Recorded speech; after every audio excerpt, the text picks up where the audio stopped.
We get overwhelmed by the expectation that you have to be successful every single time. And research by design means that sometimes you just don't get to where you think you're gonna go, but that's okay. Perhaps your initial idea, you can't find the evidence for that idea, and then you have to pivot inside of it, right?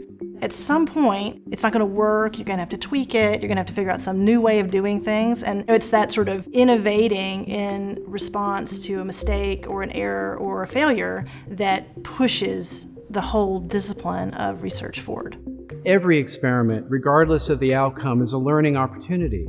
To me, success is learning something new. Failure would be missing that learning opportunity altogether.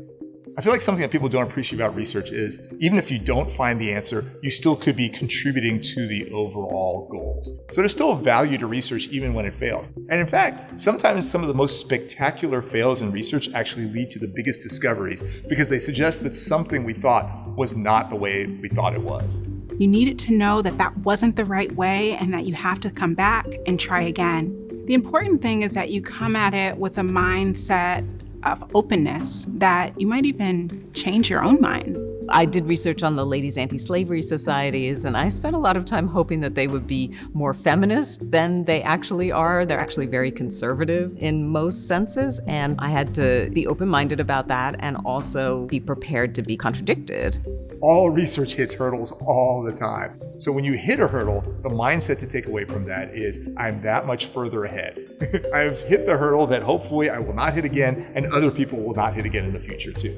I think when you hear about research in class, or let's say you watch it on like a really beautifully produced, PBS documentary, it's like a Julia Child cooking show, right? You put the raw food in the oven and then immediately pull it back out fully done. And that is not how research is actually done. Research is super messy. You hit dead ends, you make mistakes, you have to repeat things.